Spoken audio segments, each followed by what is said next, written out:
Last night when I was putting my son to bed, he asked me what day was it tomorrow. Today is Sunday.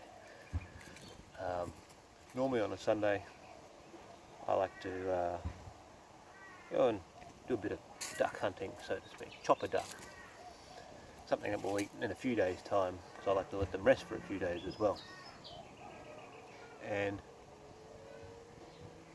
when he found out it was Sunday, he asked me, he said, "Are we going to chop a duck tomorrow?" And I said, "Well, I am."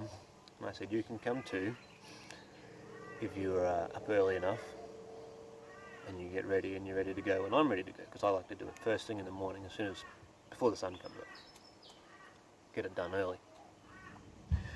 And because he was going to bed, as I said, so he was in his pyjamas, I said, "You have to get up, get your outside clothes on and be ready to go when I'm ready to go." And his mother says, "Yeah, you have to get your killing clothes on." And I reiterated, I said, "Yes, yeah, you have to get your killing clothes on." And he says to me, he says, "Papa, all my clothes are killing clothes." This was a proud moment. I had a bit of a laugh about this. What's that, mate? I had a bit of a laugh about that. I just thought I'd share that because it was, why not? Not everything has to have a meaning or a message or a lesson in it with these videos. Just thought it'd be nice to share, and maybe you get a bit of a laugh out of it, because I did. It made me feel proud as a father. But because I can't help myself, I thought I might as well make this an instructional video of some sort. So I killed a duck this morning successfully. I wanted to share some how-tos and how I go about it. I like to do things a little bit more old-fashioned or a little bit more barbaric, just because why not? No, but I like to give everything a bit more of a chance. I don't keep ducks in cages or anything like that. They all free range on my property, so I have to catch them and make it a bit more of a game kind of thing. So I thought I'd share with you the method of how I do it. I'm not going to make a video documenting it, I've already done it, okay, but I'm going to explain. So what I like to use, because I'm such a barbarian, is this. Okay, this is a bit of 2x4 for the imperialists, or it's a 75 by 35 piece of hardwood. Sorry, a 75 by 100mm piece of hardwood. And I use this because it's easy to carry around. It's quite heavy, but I can carry it around easily. But it's not what you think. What I do with it is it's got 2 nails in it. I can carry this wherever I go. It's quite easy. Take it with you. Okay. You can put it down, do what you've got to do. Once you've caught the duck or the bird, whatever long-necked bird, you can do it with chickens or whatever. This is the real tool. Okay, my meat axe.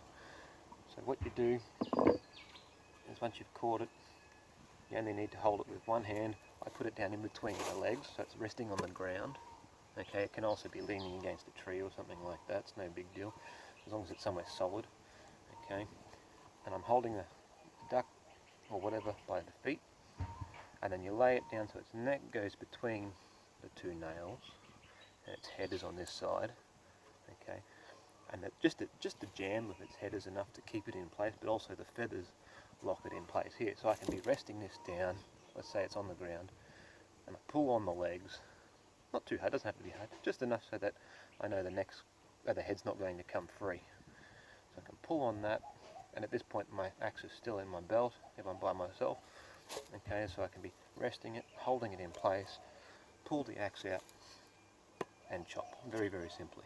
The head drops to the ground, okay, and then from there on I can take it where I'm going to pluck it. I normally just string it up in a tree, and away I go. When my son comes with me, his job is to hold the axe, just because kids like holding axes, I guess, especially young boys. I pluck them, and then I gut them. Now the guts are in this bucket.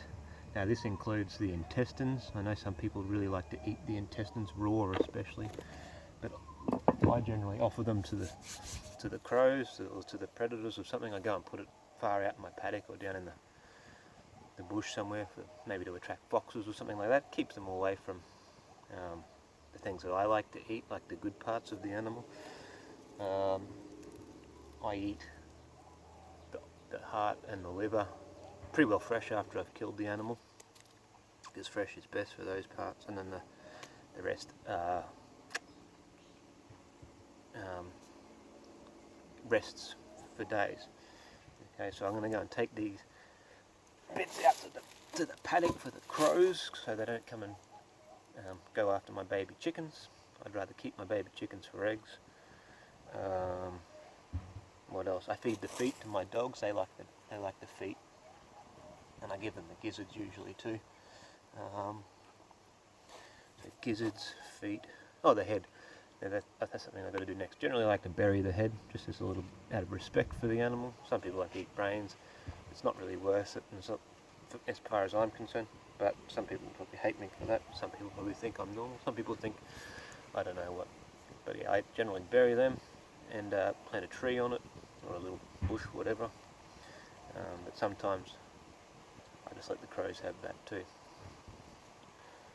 So yeah, that's about it. And time to get some sugar to my brain.